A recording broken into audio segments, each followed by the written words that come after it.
शिव शंकर को जिसने पूजा उसका ही उद्धार हुआ। शिव शंकर को जिसने पूजा उसका ही उद्धार हुआ।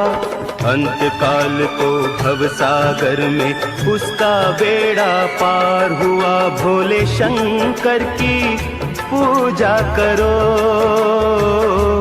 ध्यान चरणों में इसके धरो। शिव शंकर को जिसने पूजा उसका ही उद्धार हुआ। शिव शंकर को जिसने पूजा उसका ही उद्धार हुआ। अंत काल को भवसागर में उसका बेड़ा पार हुआ। भोले शंकर की पूजा करो, ध्यान चरणों में इसके धरो। हर हर महादेव शिव शंभु, हर हर महादेव शिव शंभु, हर हर महादेव शिव शंभु, हर हर महादेव शिव शंभु।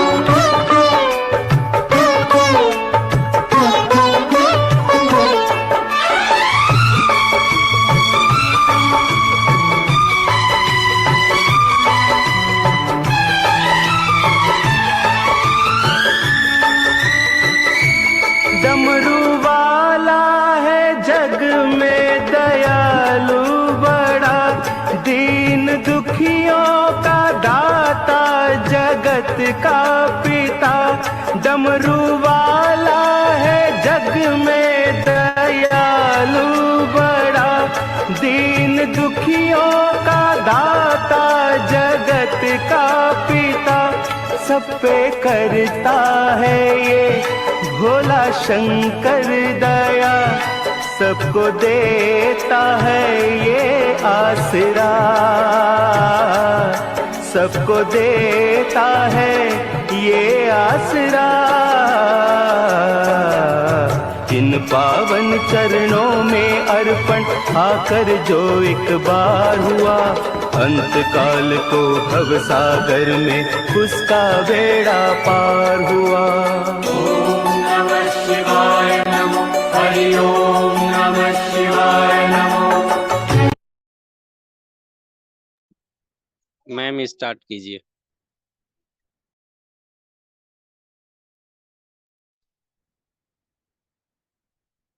हर हर महादेव और राधे राधे, राम राम।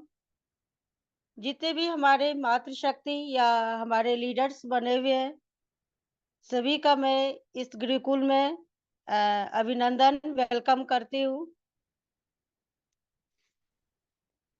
और जो भी महाशिवरात्रि का पावन का जो चल रहा है, वो सही में भोलेनाथ सबके ऊपर अपनी कृपा बनाए रखें। और मैं ज्यादा देर ना करते हुए मैं ऐसे लीडर्स को इनवाइट करना चाहूंगी जिनके गले में सरस्वती का वास तो है ही। सॉरी, लेकिन इनसे पहले सबसे पहले मैं गुरुकुल में जितने भी मेरे गुरु हैं, मैं उनको चरण वंदन करती हूँ। मैं अपने अपलाइन अनिल मिश्रा सर और गोविंद सर को भी चरण वंदन करती हूँ। हैरिस के रचिता केडी प्रतापन और शीना मैम को मैं दिल से धन्यवाद भी और चरण वंदन भी करती हूँ। उनकी एक सोच ने करोड़ों लोगों की लाइफ चेंज कर दी। और सही में हम सभी को एक बहुत ही अच्छी प्लेटफॉर्म मिली है। तो मैं ऐसे लीडर्स को इनवाइट करना चाहूंगी जिनके गले में सरस्वती का वास तो है ही।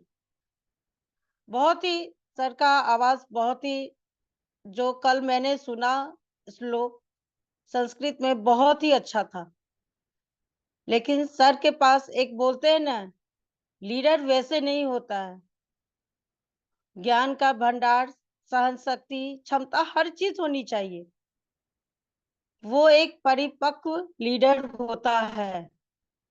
जैसे हमारे जितने भी लीडर्स यहाँ बने हुए हैं, सभी एक अच्छे लीडर्स हैं। तो मैं इनवाइट करना चाहूंगी, लेकिन उनको इनवाइट करने से पहले एक लाइन बोलना चाहूंगी। सिकंदर कभी भी हालात के आगे नहीं झुकता। सिकंदर कभी भी हालात के आगे नहीं झुकता और सफल लीडर कभी विपत्तियों के आगे नहीं रुकता। तो मैं वेलकम करना चाहूंगी Ritesh Munshi sir, Indore MP. Welcome है सर, आपका बहुत बहुत स्वागत, अभिनंदन है सर गुरुकुल में। Most welcome. Welcome welcome welcome, बहुत बहुत स्वागत है सर, बहुत वेलकम बहुत सर, स्वागत है welcome welcome. Most welcome sir, most welcome, most welcome. बहुत बहुत धन्यवाद, बहुत बहुत धन्यवाद। या देवी सर्वभूतेषु मात्र रूपेण संस्थिता नमस्तस्यै नमस्तस्यै नमस्तस्यै नमो नमः। या देवी सर्वभूतेषु शक्ति रूपेण संस्थिता नमस्तस्यै नमस्तस्यै नमस्तस्यै नमो नमः। या देवी सर्वभूतेषु विद्या रूपेण संस्थिता नमस्तस्यै नमस्तस्यै नमस्तस्यै नमो नमः। माँ ही शक्ति है, माँ ही विद्या है, माँ ही क्षमा है और माँ ही दया है। मेरा एक ही मानना है, मैं हमेशा से एक ही बात मानता हूँ कि हम सभी को जनने वाली आदि शक्ति जगत जननी माँ अम्बे ही सब कुछ है। वो है तो हम है। मात्र शक्ति के बगैर हम कुछ नहीं, कुछ भी नहीं। तो मैं सबसे पहले आदि शक्ति जगत जननी माँ अम्बे के चरणों में बारंबार नमस्कार करता हूँ। अपने द्वारा की गई हर गलतियों की क्षमा याचना करता हूँ। हे माँ, आप हमें क्षमा करें, हम सभी सत्य के पथ पर अग्रसर है। यदि जाने अनजाने में हम सभी से हाई रिचेन से कोई भी गलती होती है तो आप हमें क्षमा करें। अगर हम किसी का दिल भी दुखाते हैं तो हमें माफ करें। आज की होस्टिंग कर रही हमारी great great Shraddha Shruti madam, madam back to home Gurukul में आपका स्वागत है मैडम। बहुत दिनों तक आप अपने आध्यात्मिक प्रवास में थी, आज आप वापस से आई है और गुरुकुल में आपका जो आशीर्वाद है वो हमको मिलता रहेगा मैडम इसी प्रकार से। सो लायनेस इज बैक। बहुत अच्छा लगा मैडम आपकी वाणी सुनकर, और यहाँ पर गुरुकुल में बहुत प्रेम मिलता है, हमको बहुत प्रेम मिलता है, ये समझता हूँ मैं। पैनल पर हमारे गुरुकुल में आए सभी हमारे पार्टिसिपेंट्स को मैं सादर नमन करता हूँ, दिल की गहराइयों से उनको प्रणाम करता हूँ। संस्था के प्रमुख हमारे केडी प्रतापन सर और श्रेणा मैडम को भी मैं बारंबार प्रणाम करता हूँ, क्योंकि उनकी एक महान सोच हमको रोज इकट्ठा करती है। और देखिए ये एक परिवार बन चुका है, हम रोज इसमें आनंद लेते हैं। हमारे अच्छे अच्छे प्यारे प्यारे स्पीकर्स यहाँ पर आते हैं, अपनी बातों को रखते हैं और हम इसको एंजॉय कर रहे हैं। देखिए सभी को पता है कि हाईरिच हमारे बीच आ चुका है। अपडेशंस के लिए भी कुछ लोग रोज मुझे फोन करते हैं, मैंने कहा अपडेशंस तो ठीक है, अपनी जगह है, वो तो कहीं गया ही नहीं था हाईरिच। कुछ लोगों की बदमाशियां थी जिसके कारण से आज हमको थोड़ा सफर करना पड़ा, लेकिन इसमें हमको सीखने को बहुत मिला। स्ट्रगल से ना इंसान बहुत मजबूत होता है। अच्छा है हमारे विश्वजीत सर कहते हैं ये पहले हो गया बाद में नहीं हुआ। तो आज हमें कितना समय मिला, हमने अपने आप को कितना मजबूत किया। तो चलिए मैं थैंक्स करूंगा राम लखन पटेल सर का, नरेश नाग सर का, कुलदीप सर का, और जितने भी हमारे ग्रेट लीडर्स है, विश्वजीत सर है, हमारी श्रद्धा श्रुति मैडम है, और मैं सभी का मैं सबका नाम तो नहीं ले पाऊंगा क्योंकि आज कुछ अच्छे टॉपिक्स पे बात करना है। तो मैं सभी का बहुत बहुत आप लोगों को प्यार करता हूँ। बस मैं एक ही चीज कहना चाहूंगा, एक एक पार्टिसिपेंट, अभी 51 पार्टिसिपेंट्स आ चुके हैं, मैं सभी से बहुत प्यार करता हूँ। चलिए मैं आज कल के लिए थैंक्स सबको। कल का जो शाम, जो हमारी रात थी, कल की रात का पैनल बहुत ही संगीतमय रहा। विश्वजीत सर का फिर बार बार नाम ले रहा हूँ क्योंकि उन्होंने कहा है कि ये जो संगीत है ना ये हमको स्ट्रेस लेस करता है। संगीत से थोड़ा सा हमारा जितना भी जो तनाव है वो हम मुक्त हो जाते हैं, तनाव मुक्त हो जाते हैं। संगीत में वो पावर है क्योंकि ओमकार से इसकी उत्पत्ति हुई है। अ उ म अकार उकार मकार, महालक्ष्मी महासरस्वती महाकाली, ऐसी तीन शक्तियों से मिलकर ओमकार बना है। तो उस हम बहुत ही, मैं कहता हूँ फॉर्चुनेट है कि हम लोग इंडिया में पैदा हुए हैं। भारतवर्ष में सभी चीजों का आपको जो है हर चीज का तथ्य मिलता है, तथ्यों के ऊपर बात होती है। ठीक है, तो ओमकार जो है यही यही जो है संगीत की जननी है, ओम। तो मैं आज कोशिश करूंगा कि अपनी सारी बातें, जो आकर्षण के नियम मैंने स्टार्ट किया था, मेरा पिछले सोमवार को जो सेशन रहा था वो पूरा आकर्षण के नियम पर था। आप चाहें तो उसको यूट्यूब के ऊपर सर्च करके उसको देख सकते हैं। तो मैं उसकी बात तो नहीं करूंगा, आगे का ही सेशन लूंगा और थोड़ा संगीतमय वातावरण चलता रहे, क्योंकि कल जो रात में हमारे सारे पार्टिसिपेंट्स ने जो गजब किया है और जो अपने परफॉर्मेंसेस दिए, हमारी सभी ने, तो वो उसी को मैं आगे कंटिन्यू करूंगा। क्योंकि क्या होगा कि अगर मैं एक जैसा बोलता जाऊंगा तो थोड़ा सा कहीं ना कहीं बोर्डम होता है। तो बोर्डम न हो, रिक्रिएशन चलता रहे, एंटरटेनमेंट हमको मिलता रहे। तो मैं कॉम्बो पैक फिर से एक बार आज कोशिश मैं करूंगा कि आकर्षण के नियम का जो मेरा बचा हुआ हिस्सा था वो कंप्लीट करूं, और थोड़ा सा मैं भजन और इस प्रकार से भी जो है वो करता रहूं, और हमारा गुरुकुल इसी प्रकार से एंटरटेन होता रहे और आगे बढ़ते रहे हम इसी प्रकार से। चलिए, तो आज के क्रम को मैं शुरुआत करता हूँ एक प्रार्थना से, जो हम बचपन में गाते ही थे। क्योंकि हम भगवान एक नहीं है, उसका एक रूप तो हो ही नहीं सकता है, वो हर रूप में हर बार अवतरित हुआ है। तो चलिए मैं स्टार्ट करता हूँ। तू ही राम है, तू रहीम है, तू करीम कृष्ण खुदा हुआ, तू ही वाहे गुरु, तू यीशु मसीह, हर नाम में तू समा रहा, तू ही राम है। तेरी जात पात कुरान में, तेरा दर्श वेद पुराण में, गुरु ग्रंथ जी के बखान में, गुरु ग्रंथ जी के बखान में, तू प्रकाश अपना दिखा रहा, तू ही राम है, तू रहीम है, तू करीम कृष्ण खुदा हुआ, अरदास है कहीं कीर्तन, कहीं राम धुन, कहीं आहवन, विधि वेद का है ये सब रचन, तेरा भक्त तुझको बुला रहा, तू ही राम है, तू रहीम है, तू करीम कृष्ण खुदा हुआ, तू करीम कृष्ण खुदा हुआ, तू करीम कृष्ण खुदा हुआ। चलिए, थैंक यू वेरी मच। तो मैं आज का टॉपिक स्टार्ट करता हूँ प्रभु के नाम से, राम के नाम से। आकर्षण के जो हमने नियम इसके पहले जो मैंने आपको बताए थे, है ना, उसी के आगे मैं अपना स्टार्ट कर रहा हूँ। और बहुत सारे टॉपिक्स आज मेरे दिमाग में थे, लेकिन मुझे ऐसा लगा कि शायद संगीत से ही शुरू करना चाहिए, क्योंकि माँ सरस्वती की कृपा अगर हमारे ऊपर रहेगी और ये ज्ञान अगर हमारे अंदर रहेगा तो ज्ञान को कोई चुरा नहीं सकता है ना। तो ज्ञान को हमें बढ़ाना है, इनहेंस करना है। तो चलिए उसी क्रम में आगे बढ़ते हैं।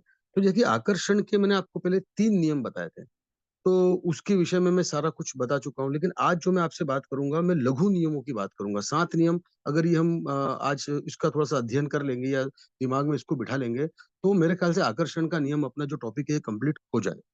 तो आकर्षण के जो नियम है 7, जिनको कि हम लघु नियमों में विभाजित कर सकते हैं, तो इस बात को प्रभावित करता है कि दुनिया आपके प्रति कैसी प्रतिक्रिया देती है और जीवन में आपको क्या परिणाम मिलते हैं। आप देखिए, कुछ भी काम करते हैं ना, कुछ भी काम करते हैं तो रिएक्शंस होती है। आप अच्छा काम करेंगे तो भी रिएक्शन होगी, गलत काम करेंगे तो भी रिएक्शन होगी। कि साहब बहुत अच्छा काम किया और यार उन्होंने तो बड़ा बेकार काम किया। तो लोग जो हैं, या हमारे आसपास ये जो लोग नाम की संस्था है ना, इनका काम ही यही होता है कि ये आपके हर बात के लिए जो प्रतिक्रिया होती है। अब्दुल कलाम साहब ने अच्छा काम किया तो आज भी उनका नाम है, वो नहीं है पर आज उनका नाम है। रतन टाटा ने बहुत बड़े काम किए, वो नहीं है पर आज भी उनका नाम है। तो प्रतिक्रियाएं हम रोज व्यक्त करते हैं, ठीक है। तो अच्छा हो या बुरा, अब ओसामा बिन लादेन है, बड़े बुरे बुरे काम किए उन्होंने, तो हम उस रूप में भी उनको याद रखते हैं कि यार ये इन्होंने क्या काम किया।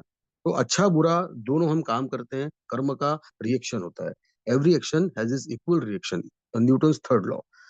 तो और उसके हमको परिणाम भी देखने को मिलते हैं। जो भी हम अच्छे काम करते हैं उसके हमको परिणाम देखने को मिलते हैं। कारगिल का युद्ध था, हम लोगों ने लड़ा और आज हम जीते, तो परिणाम हमारे सामने है। और बहुत सारी जितनी भी जंगें जो थी, जो कि बार बार हमारे आजादी के आंदोलन के अंदर हमने सब कुछ हमने पढ़ा। और अभी इतना नॉलेज पैनल पर लोगों के पास है, हमारे जो गुरुजन है उनके पास में है, कि मैं बता रहा हूँ ये सारे दिन कम पढ़ने वाले हमको ऐसा लगेगा कि यार थोड़ा और कुछ जानने को मिले। इतनी वीरांगनाएं हैं और उनकी स्टोरीज हैं, ठीक है। तो जैसे जैसे टाइम चलता जाएगा हम सबको इसके बारे में पता पड़ेगा। तो 7 जो लघु नियम है, मैं पहले उनके नाम आपको बता देता हूँ। प्रकटीकरण का नियम एक है, एक चुंबकत्व का नियम है, एक अटूट इच्छा का नियम है, नाजुक संतुलन का नियम है, सामंजस्य का नियम है, सही कार्य का नियम है और सार्वभौमिक प्रभाव का नियम है।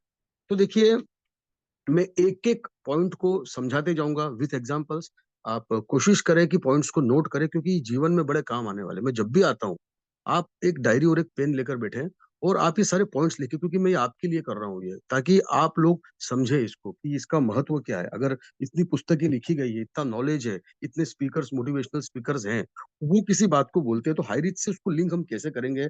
हमारा जो अर्निंग ईगल इंडिया जो है, इतना बड़ा संगठन है जो कि 13 महीने से फल फूल रहा है, तो इससे इससे रिलेट करके मैं बताऊंगा आपको एक एक चीज की क्यों यहाँ पर आना है, क्या अपडेशन है। सारे अपडेशन हमारी बातों में ही मिल जाएंगे आपको।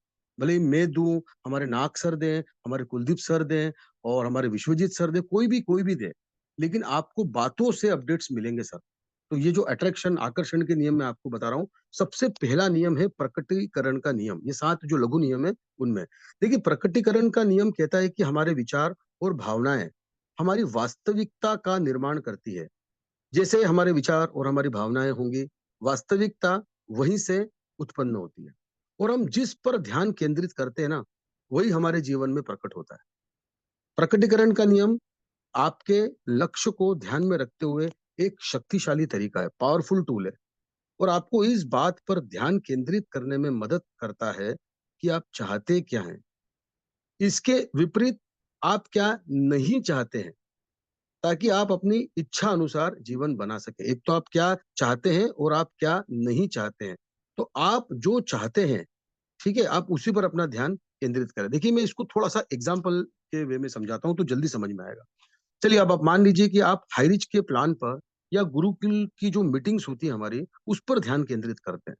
रोज मीटिंग्स हो रही हैं, अलग अलग प्रकार से हो रही है, अलग अलग स्पीकर आके अलग अलग बात कर रहे हैं, तो हम अपना ध्यान केंद्रित करें तो क्या होगा।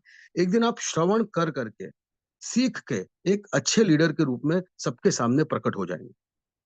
अब समझिए, हमारा लक्ष्य है आर्थिक आजादी, और जब हम एक मजबूत लीडर के रूप में प्रकट हो चुके हैं, तो प्रकटीकरण का जो पहला नियम है, हम अपने लक्ष्य आर्थिक आजादी को ध्यान में रखकर इसे पूर्णतः प्राप्त करने के लिए अग्रसर हो जाते हैं।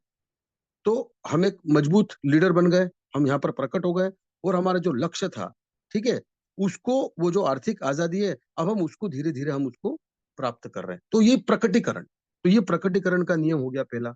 दूसरा नियम है चुंबकत्व का नियम। चुंबकत्व का नियम कहता है कि आपके जीवन में जो कुछ भी घटित हुआ है ना, जो लोग, चीजें और अक्सर आपके जीवन में आए हैं, साथ ही जिन परिस्थितियों में आप स्वयं को पाते हैं, वह सब उसी ऊर्जा का परिणाम है जो आपने दुनिया में फैलाई है। जो आपने संसार को दिया वही आपको प्राप्त हुआ। अब देखिए, ये जो चुंबकत्व का जो नियम है ना, अब मैं इसको पॉजिटिव वे में ही ले लेता हूँ। जैसे कि आपने जब हाइरिचन, जब हम जो हाइरिचन जो बन रहे हैं एक्चुअली, हम लोग we are still in process. अभी हम हाइरिचन है नहीं, अभी हाइरिच हमारे खून में नहीं आया है ना। तो जब हाइरिच चल रहा था, तो आपने यह हाइरिच का जो कॉन्सेप्ट जब लोगों को दिया, तो उनके पास में कुछ पैसों की समस्या थी। लेकिन जैसे ही ये कॉन्सेप्ट उनके पास में गया, उनका पैसों का संकट दूर हुआ। मुझे पता है कि हाईरिच ने बहुत पैसा दिया सबको, और उस वो जब चल रहा था हमारा ये कॉन्सेप्ट, तो लोगों का संकट भी दूर हुआ। तो पैसे का, उनके सपने पूरे हुए थे, जिसके फलस्वरूप उन्होंने क्या किया, आपको बहुत मान दिया। उन लोगों ने जिनको आपने हाईरिच दिया, और जब उनको हाईरिच से पैसा मिला, तो उनने आपको बहुत मान दिया, आपका रिस्पेक्ट किया, आपको आदर किया। आप उनके अगुवा हो गए, है ना, आप लीडर हो गए उनके। और फिर वहां पर क्या हुआ, चुंबकत्व का नियम लागू हुआ कि यह आदर जो आपको प्राप्त हुआ था ना, वो उसी ऊर्जा का परिणाम है जो आपने दुनिया में फैलाया। आपने अच्छा काम किया, उसके फलस्वरूप आपको आदर मिला, आपको प्रेम मिला, आपको स्नेह मिला। ठीक है, आप जो संसार को देंगे, वही लोग आपको देंगे। तो ये होता है दूसरा नियम, चुंबकत्व का नियम। चुंबक चुंबक कैसे अपने आप को अट्रैक्ट करता है, तो आपके गुण, आपको आपको ही आपके गुण जो है लौट कर वापस आएंगे किसी न किसी रूप में। चलिए, अटूट इच्छा का नियम। अभी अटूट इच्छा क्या होती है। देखिए, सचमुच उन चीजों को चाहते हैं हम, जिनके बारे में हम विश्वास करते हैं और उनको हम पाना चाहते हैं।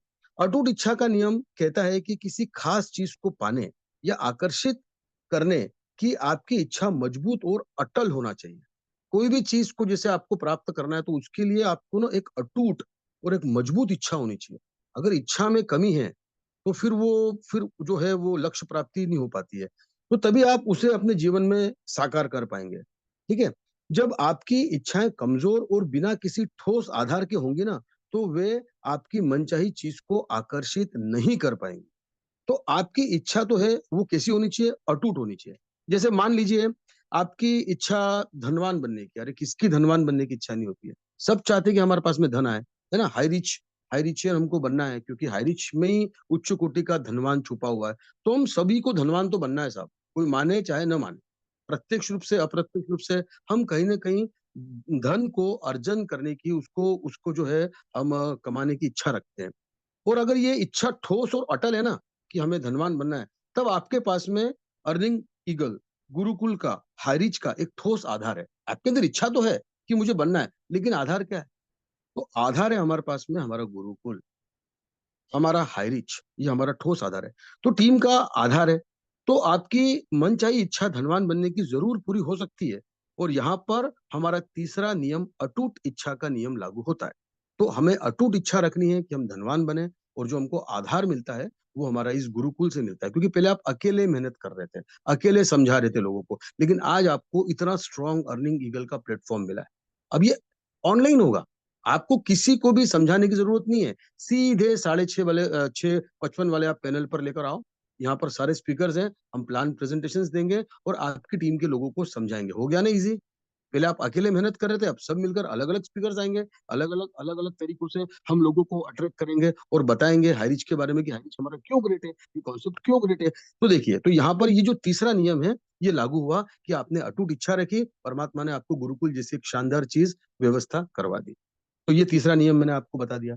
चौथा नियम है नाजुक संतुलन का नियम। देखिए, ब्रह्मांड जो है ना, संतुलन से बना हुआ है, विभिन्न शक्तियों और तत्वों के बीच। और चूंकि हम ब्रह्मांड के सूक्ष्म जगत हैं, इसीलिए हम भी संतुलन चाहते हैं, बैलेंस।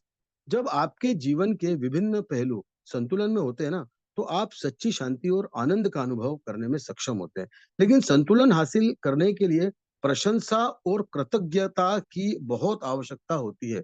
एक तो आप बढ़िया प्रशंसा करें सबकी। मैंने आपको उस दिन बताया था कि प्रशंसा करने से अहंकार नहीं आता है। आप जब अपनी प्रशंसा करेंगे या अपना ही गुणगान चाहते रहेंगे ना, तो आपके अंदर सूक्ष्म अहंकार पैदा हो जाता है। तो आप दूसरों की प्रशंसा करें। जब आप दूसरों की प्रशंसा करेंगे तो आपके अंदर अहंकार नहीं आएगा, और कृतज्ञता हमेशा अपने अंदर रखें। ठीक है। देखिए, फिर इसको भी मैं एग्जाम्पल से बताता हूँ। अब मान लीजिए आप सफल हो गए, आप धनवान हो गए, तो हो सकता है कि आप में अहंकार आ जाए, जैसे मैं अभी बता रहा था। इससे बचने के लिए आप अपने परिवार के प्रति, माता पिता, आपके गुरु, समाज, आपका देश, आपकी कंपनी, कंपनी को मैं माँ बोलता हूँ, है ना। ये जो हाइरिच है हमारी माँ है। क्यों माँ है? क्योंकि माँ हमको रोटी देती है। आज सुबह सुबह मुझे मेरी नानी की याद आ गई, मुझे मेरे ननिहाल की याद आ गई। जब मैं वहां जाता था तो चूल्हे पे वो रोटी मुझे मिलती थी साहब, गरम गरम। हमारी नानी जी जो थी वो सबको बढ़िया खाना खिलाती थी, चूल्हे का पका हुआ, कहानियां सुनाया करती थी। तो वो माँ, नानी माँ, है ना, मेरी माँ की माँ। तो ये वो रोटी देती थी मुझे। आज हाइरिश ने भी मुझे रोटी दी है।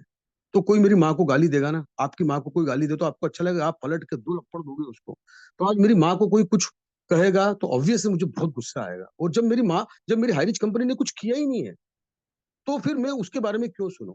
ठीक है। तो मैं आपको जो बात बता रहा था कि जो परिवार के प्रति और हमारी माँ के प्रति, गुरु के प्रति, कंपनी के प्रति, है ना, हमारे अंदर कृतज्ञता होनी चाहिए। उसमें जो लोग, जैसे हम जिस कंपनी में भी कार्य कर रहे हैं, जैसे हमारा गुरुकुल है, तो हमारे जितने भी पार्टिसिपेंट्स लोग बने रहते हैं, तो हम उन सबके प्रति अगर कृतज्ञ हो जाए ना, तो इतना अच्छा गुण है ये कि आप यकीन नहीं मानेंगे, आपकी एक जो पर्सनालिटी है, व्यक्तित्व है, वो निखर जाएगा। तो उन्हें अपना आप मित्र बनाए, उनकी खूब प्रशंसा करें। जो गुरुकुल में लोग आते हैं, उनके सुख दुख का साथी बने, जिससे आपके जीवन में संतुलन का निर्माण होगा। आपकी प्रोफेशनल और पर्सनल लाइफ के बीच में बैलेंस आएगा। अब देखिए, पैसा तो बहुत है, लेकिन आप मनाने के लिए फ्रेंड्स ही नहीं है। अब वो एंजॉय करने के लिए लोग नहीं है, है ना। बहुत हमने प्रगति कर ली, खूब सक्सेस पा ली, लेकिन उसको बांटने के लिए, दुख बांटने के लिए भी हमें कंधा चाहिए होता है ना। तो ये परिवार, ये गुरुकुल हमारा यहाँ पर हमको बैलेंस देता है कि आपने बहुत सारे पैसा तो कमा लिया, आपने पैसा कमा लिया, लेकिन उसको एंजॉय करने के लिए वो पल, वो लोग आपके बीच में होना चाहिए। तो ऐसे बैलेंस आता है। अब क्यों संगीत का वातावरण है, क्यों हम लोग थोड़ा, क्योंकि लाइफ के एस्पेक्ट से रंग है, जीवन के रंग है साहब। अगर एक ही जैसे हम बोलते रहेंगे, लेक्चर्स देंगे, तो हम बोर हो जाते हैं, बहुत जल्दी बोर हो जाते हैं एक ही स्पीकर को सुन, इसलिए हम अलग अलग स्पीकर्स को सुनते हैं। अभी देखिए, इसके पहले आप जो है हमारे हसन साहब ने कोर के ऊपर कितनी बढ़िया मीटिंग ली, हमारे पासवान साहब आए, उन्होंने बहुत अच्छी कोशिश करी। फिर उसके बाद में हमारे नरेश नाग साहब आए, हमारे तो वो तो ग्रेट, हमारे बहुत महागुरु है, उन्होंने भी अपने अनुभव के आधार पर जो एग्जाम्पल्स दे के बताते हैं। हमारे कुलदीप सर बीच बीच में आते रहते हैं और हमें हमेशा करेक्ट करते, रेक्टिफाई करते हैं, हमेशा कुछ ऐसी बातें कर जाते हैं जो कि हमारे दिमाग के ऊपर रहती है, लेकिन वो हमको आकर गाइड करते हैं। हमारे विश्वजीत सर है, वो तो मैं कहता हूँ कि ज्ञान का भंडार है पूरा का पूरा, इतने इतनी इतनी सब बातें उनके अंदर, इतना नॉलेज है, तो ये सारा कुछ हमको मिलता है, तो गुरुकुल से हमको मिल रहा है। तो एक जो बैलेंस है, जो संतुलन है, हमको अपने जीवन में बनाना होता है। तो ये जो चौथा नियम है, नाजुक संतुलन का नियम, छोटा छोटा बैलेंस बनाना पड़ता है। हमारे घर की एक्टिविटीज रहती है, हमारी हमारी वाइफ है, हमारे बच्चे हैं, हमारे हमारे परिवार के लोग हैं, और हमारा हाई रीच है, तो इनके बीच में भी हमको एक बैलेंस बनाना होता है। थोड़ा सा टफ होता है, लेकिन हमको बनाना होगा। चलिए, पांचवा है सामंजस्य का नियम। सामंजस्य जो कोऑर्डिनेशन है, उसका नियम। देखिए, सामंजस्य का नियम ब्रह्मांड को बनाने वाली शक्तियों और तत्वों के समन्वित परस्पर क्रिया का वर्णन करता है। सामंजस्य जीवन का प्रवाह है, अगर कोऑर्डिनेशन नहीं होगा तो जो फ्लो है हमारे लाइफ का, वो नहीं हो पाता। हमें सबके साथ में कोऑर्डिनेशन बिठाना पड़ता है, बहू को सास के साथ में, सास को बहू के साथ में, है ना, हमारे पिता के साथ में, बच्चों के साथ में, हमको सबके साथ में, फ्रेंड्स के साथ में, है ना, गुरुकुल के साथ में, हमको एक सामंजस्य बिठाना पड़ता है। जब आप इसके साथ तालमेल बना लेते हैं, तो सब कुछ आसान लगता है। जैसे कि आप धारा के साथ जब तैर रहे होते हैं ना, और उसके जब विपरीत तैरते नहीं है, तो वहां पर सामंजस्य बैठ जाता है। अब जैसे धारा चल रही है, आप धारा के साथ में तैरते जा रहे हो, तो आपको समय नहीं लगेगा, आप तुरंत किनारे पर पहुंच जाएंगे। लेकिन आप कोशिश कर रहे हैं कि धारा के विपरीत अगर आप चलना चाहेंगे, तैरना चाहेंगे, तो सब आपको आनंद की प्राप्ति हो जाएगी, आप नहीं कर पाएंगे। ठीक है? तो सामंजस्य के नियम का पालन करना है, और अन्य सभी प्राणियों के साथ में सामंजस्यपूर्ण रहने का प्रयास करना है। आपको आपको ब्रह्मांड द्वारा प्रदान की जाने वाली आशावादिता के लिए जो है वो रास्ता मिल जाता है। देखिए, आशावादिता, ऑप्टिमिज्म, है ना? हमेशा ऑप्टिमिस्ट रहे, आशावादी रहे आप, और सामंजस्य का जो कोऑर्डिनेशन का जो नियम है ना, उसको हमेशा आप अपने ऊपर लागू करते हुए देखें। देखिए, धारा के साथ तैरिए, न कि उसके विपरीत। अभी जैसे मैंने आपको पांचवा जो नियम बताया, सामंजस्य का नियम। देखिए, गुरुकुल ज्ञान का भंडार है। यहाँ हम सभी पॉजिटिव सोच के साथ आगे बढ़ रहे हैं। हमारे गुरुदेव समर्थ है ना? सक्षम है। उनकी एक सोच है। तो जब हम उस सोच में मदद करेंगे, तो संगठन मजबूत होगा। लेकिन जब हमारी सोच और गुरुओं की सोच में अंतर होगा, तब हम लक्ष्य से भटक जाएंगे। विपरीत सोच हमें ना घर का रखेगी, ना घाट का रखेगी। लेकिन जब हम पॉजिटिव लीडर्स के साथ संगठन के रूप में आगे बढ़ेंगे, तो निश्चित रूप से धारा के साथ चलते हुए अपने लक्ष्य को पालेंगे। हमारे ग्रेट गुरु, हमारे केडी प्रतापन सर, आज उनकी एक सोच है। तो आज जब उसी सोच के साथ में हम जब आगे बढ़ेंगे ना, तो इसका मतलब हम क्या, धारा के साथ आगे बढ़े। अब उनकी सोच कुछ और है, हमारी सोच कुछ और है। आर्थिक आजादी का इतना बड़ा आंदोलन, तो हमारे जो कुलदीप सिंह कुंदीर साहब जो है, इनकी जो एक सोच है, वो आप देखेंगे कि अर्निंग ईगल का सोच और हाईरिच का सोच बिल्कुल एक, मतलब हाईरिच का एक एस्पेक्ट है अर्निंग ईगल। तो हम भी जो लोग हैं, जो गुरुकुल में आते हैं, जब हमारी सोच कुलदीप सर की सोच से, नाग सर की सोच से, राम लखन पटेल सर की सोच से, विश्वजीत सर की सोच से जब हमारी मिलेगी, और यही सोच तो हमारे केडी प्रतापन की है, तो सब कुछ धारा प्रवाह हो जाएगा।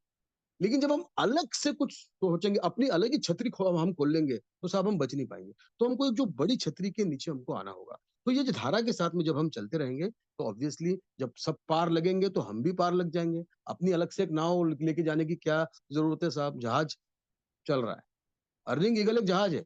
अब जहाज चल रहा है, आपको सिर्फ उस जहाज में बैठना है, उसका ड्राइवर भी बहुत सक्षम है, वो आपको सीधे किनारे तक लेके जाएगा, है ना? तो थोड़ा-सा आप भरोसा रखें। तो मैंने कोशिश करी कि मैं आपको ये 5 नियम जो है, ये बता पाऊँ। देखिए, 7:30 बज गए हैं, और मैंने आपको कहा था कि एक कॉम्बो पैक ज़रूर रखूँगा मैं।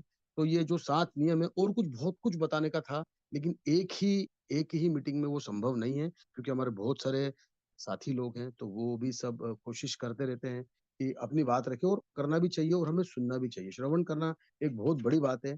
तो चलिए, मैं एक गीत है, वो गीत में आपको जो हमारा मन है, और उस मन को हमको कैसे कंट्रोल करना है, तो रफ़ी साहब ने एक बहुत प्यारा गीत गुनगुनाया था उस वक़्त, और प्रदीप जी के ऊपर ये फ़िल्माया था, मेरे को फ़िल्म का नाम याद नहीं आ रहा है। लेकिन ये बहुत अच्छा गीत है। हमारा जो मन है, वही सब कुछ है, वही कंट्रोलर है। जहाँ हमारा मन जाएगा वहां हम जाएंगे।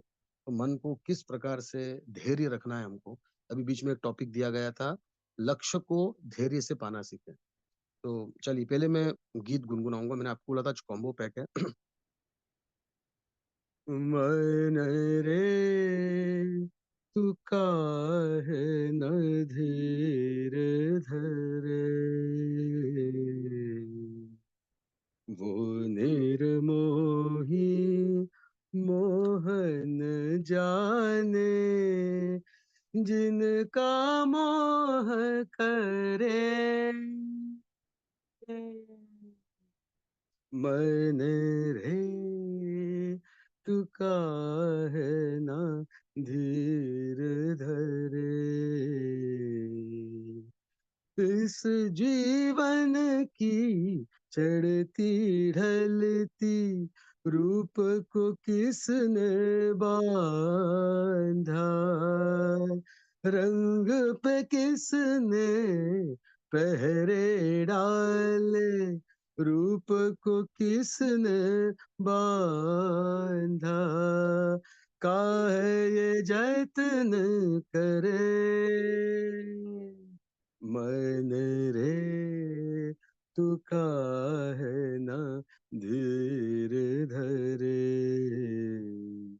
उतना ही उपकार समझ कोई, जितना साथ निभा दे, जन्म मरण का मेल है सपना, ये सपना बिसरा दे, कोई न संग मरे।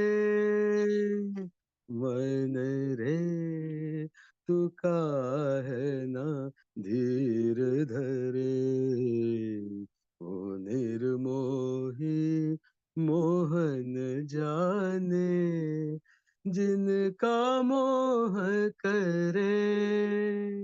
मन रे तू काहे ना धीर धरे, मन रे तू काहे न धीर धरे, लक्ष्य को धैर्य से पाना सीखना चाहिए। देखिए, धीरे धीरे रे मना, धीरे सब कुछ होए, माली सींचे सो घड़ा, ऋतु आए फल होए। देखिए मेरे साथियों, कबीरदास का ये जो प्रसिद्ध दोहा है, यह कहता है कि व्यक्ति को हमेशा अपने मन में धैर्य रखना चाहिए, क्योंकि सब कुछ धीरे धीरे होता है।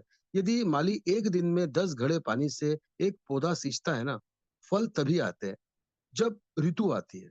तो 10 घड़ा उसने पानी डाला और एक पौधे को उसने सींचा, और जो फल है वो ऋतु में ही आएगी, उसका जब ऋतु होगा जब आएगा। तो इंतजार तो करना पड़ता है ना, हमको धैर्य रखना पड़ता है। बच्चे को भी माँ के गर्भ में 9 माह का इंतजार करना पड़ता है, फिर उसका जन्म होता है। उसी प्रकार माँ को भी पुत्र प्राप्ति के लिए धैर्य रखना होता है, 9 माह का तो इंतजार करना ही होता है। देखिए मैं बता रहा हूँ, धैर्य धैर्य आपको रखना पड़ेगा। इसीलिए जीवन में बड़ी सफलता का स्वाद चखने के लिए एक व्यक्ति के अंदर धैर्य का होना बहुत बहुत जरूरी है। चाहे वो मल्टी लेवल मार्केटिंग में ही बड़ा करियर बनाना हो और अपने सपनों को पूरा करना हो, तो धैर्य सफलता की यात्रा में एक मील के पत्थर के रूप में कार्य करता है। बहुत इंपॉर्टेंट बात बता रहा हूँ। तो धैर्य अगर हम रखेंगे तो सफलता की यात्रा में एक मील का पत्थर है। आज की भागदौड़ भरी दुनिया में हम धीरज को खोते जा रहे हैं, लेकिन सच मानिए हमने आज 13 महीने का धैर्य रखा है, और लक्ष्य हमारा आर्थिक आजादी है। तो मेरे प्रियजनों, कहा गया है ना कि सब्र का फल मीठा होता है। इतने सारे अपडेट्स, वो भी सारे के सारे पॉजिटिव, हम हमारे लक्ष्य हमको हमारे लक्ष्य के करीब लेके आ रहे हैं। सारे जितने भी पॉजिटिव अपडेट्स हैं, हमको हमारे लक्ष्य के करीब ला रहे हैं। हमारा लक्ष्य क्या है? आर्थिक आजादी। मैं एक बार फिर हमारे सभी 10 जो पिलर्स हैं, अर्निंग ईगल्स के जो फाउंडर हैं, है ना, को फाउंडर्स हैं, और सभी पार्टिसिपेंट्स जो हैं, उनका मैं हृदय से आभारी हूँ कि उन्होंने एक मजबूत संगठन बनाया और सभी ने अपना बेस्ट कंट्रीब्यूशन देकर अर्निंग ईगल्स इंडिया की ठोस नींव रखी। आज आपने मुझे बोलने का अवसर दिया और मेरी वाणी को सुना, इसके लिए आपको बहुत बहुत धन्यवाद। मेरी ओर से आप सभी को उज्जवल भविष्य की शुभकामनाएं आज से। Thank you high rich, thank you Gurukul, thank you very much. back to host Jai High Reach. Jai Jai High Reach. Thank you very much. Thank you sir. बहुत ही शानदार, सुपर से भी ऊपर जो आज आपने हम लोगों को सिखाया, लघु नियम, आकर्षण के नियम, जो आपने 5 पॉइंट बताया, सही में ये एक ज्ञान लेने वाली बात है। हमारे गुरुकुल में इसी तरह से लीडर्स आते हैं और बहुत कुछ, बिजनेस तो है ही, पैसा तो हम कमाते ही हैं, लेकिन ये जो एक अलग से नॉलेज मिलती है, सही में मतलब काबिले तारीफ है सर, बहुत ही। और आपकी ट्रेनिंग हो या आपके शहर में सरस्वती का तो वास है ही, तो थैंक्स सर, बहुत ही शानदार आज का जो आपने ट्रेनिंग लिया, बहुत ही शानदार। तो इसी तरह से सर आप गुरुकुल में आपका हमेशा वेलकम है। और मैं आगे इनवाइट करना चाहूंगी ऐसे ही हमारे ग्रेट लीडर जिन्होंने हाईरिच के लिए अपना सब कुछ दिया। आज हमारे जितने भी लीडर्स 13-14 मंथ से बने हुए हैं, ये तो साबित हो गया उनके पास धैर्य बहुत है, एक विश्वास है अपने हाईरिच के लिए। तो मैं सभी लीडर्स का दिल से बहुत बहुत धन्यवाद करती हूँ। और मैं ऐसे ही लीडर स्पेशल स्पीच में इनवाइट करना चाहूंगी, लेकिन उनके लिए एक लाइन बोलना चाहूंगी। मंजिलें उन्हीं को मिलती है जिनके सपनों में जान होती है, सिर्फ पंखों से कुछ नहीं होता दोस्तों, हौसलों से उड़ान होती है। तो मैं वेलकम करना चाहूंगी RP Bhaskar sir, Tikamgarh MP. Sir आपका बहुत बहुत स्वागत, अभिनंदन है इस गुरुकुल में sir, most welcome. Welcome sir, welcome. साहब most welcome. Welcome welcome welcome, बहुत बहुत स्वागत है सर, बहुत बहुत स्वागत है आप।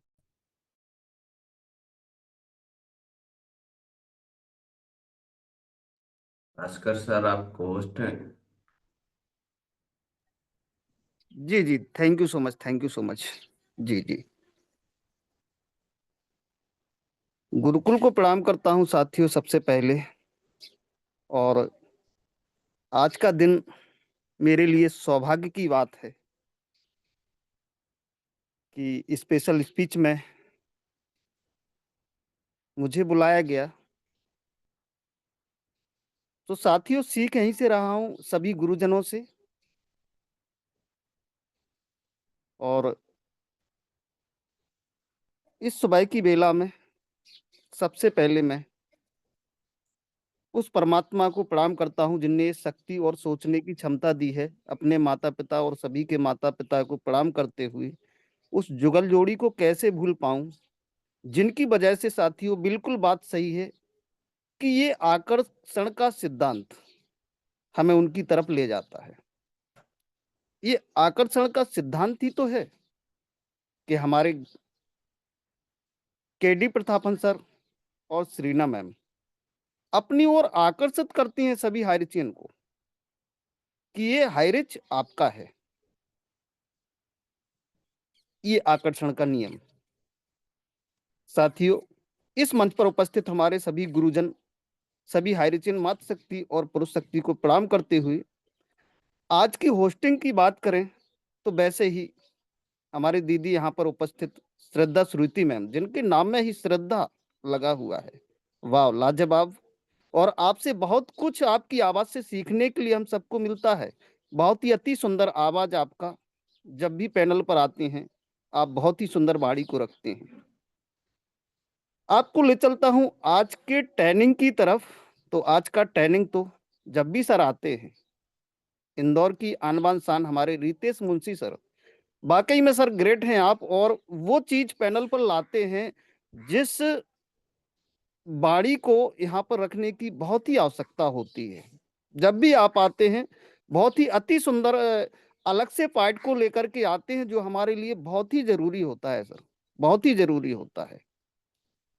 कभी आप ट्रेनिंग का पार्ट हमारे अपडेट के बारे में जब लाते हैं तो वो भी यहाँ पर पैनल पर हमारे लिए बहुत बड़ा एक जरूरी बन जाता है हमारे लिए कि अपडेट हमें मिल पाती है। और कभी आप बहुत अच्छा पार्ट अलग से लेकर के आते हैं, आकर्षण का नियम। आकर्षण का नियम साथियों, हम जिस चीज को अपने दिल की गहराइयों से पाने की कोशिश करें, किसी भी चीज को, लेकिन हमें दिल से लगना पड़ेगा, उस चीज को हम एक ना एक दिन जरूर पालेंगे। और ये कोई फिल्मी डायलॉग नहीं कि फिल्मी डायलॉग फिल्मों में बोल दिया गया और हो गया। हमें उस चीज को आकर्षित करना है तो ईमानदारी से उसके प्रति हमें लगनशील रहना पड़ेगा। और मन में हमारे वो पॉजिटिव विचार आते रहना चाहिए। निगेटिव बातों को हमें आने से रोकना है। केवल हमारे अंदर वो क्षमता जब जागृत हो जाती है कि हमारे अंदर केवल पॉजिटिव ही पॉजिटिव विचार आते रहें, और इस शिद्दत के साथ जब हम अपना दायित्व देते हैं, जीवन का निर्वाह करते हैं, तो वहां पर एक चमत्कार होता है जिसको बोलते हैं आकर्षण का नियम। किसी चीज को अपनी ओर आकर्षित करने का पहला नियम है, जो भी आप चाहते हैं उसका आप अपने दिमाग में एक चित्र बना लें, उसको बार बार कल्पना करें, उसके बारे में बार बार सोचें। और ऐसा करने की आपकी भावनाएं आपके उस सपने से जुड़ी होती हैं। बार बार आपको उस चीज की जरूरत है, उसकी याद दिलाती रहे, उसको याद करवाती रहे। ऐसा जब भी हम करते हैं, बार बार उस चीज के बारे में सोचते हैं, आकर्षित होते हैं, मन में हमारे बार बार वो विचार आता है, तो वो एक फिर लक्ष्य बन जाता है। और हम उस लक्ष्य को पाने के लिए जब हम आगे कदम बढ़ाते हैं, तो वो हमारा एक दिन पूरा लक्ष्य हमारे पास होता है। आकर्षण का सबसे महत्वपूर्ण नियम, अगर हम पॉजिटिव सोचेंगे तो अपने दिमाग में पॉजिटिव विचार आएंगे, और हम निगेटिव सोचेंगे तो हमारे दिमाग में निगेटिव विचार आएंगे। इसलिए हमें क्या करना है कि हमें पॉजिटिव विचारों को सोचना है, बार बार उन्हीं के बारे में सोचना है, वो क्षमता जागृत करना है कि हमारे अंदर पॉजिटिव चीजें आना शुरू हो जाए। आज हम सुबह शाम एक ही मन के अंदर हमारा पॉजिटिविटी चलता है कि हम जल्दी से फिर से एक मैप तैयार हो और हम एक दौड़ लगाएं। वो हमारे बार बार चलता है, हम फिर से हमारे अकाउंट में एंट्री होने वाली है, पैसा आने वाला है, हम फिर से काम करने वाले हैं, हम सब परिवार के साथ में फिर से मिलने वाले हैं, एक मंच पर फिजिकल मिलने वाले हैं, अभी तो हम डिजिटल मिल रहे हैं। तो ऐसे हम बार बार जब इन चीजों को सोचते हैं, मन के अंदर से उस विकार को उत्पन्न करते हैं, तो ये चीजें बिल्कुल ब्रह्मांड में जाती हैं, और वो ब्रह्मांड उसको क्लियर करता है कि जब इनके अंदर ये सोच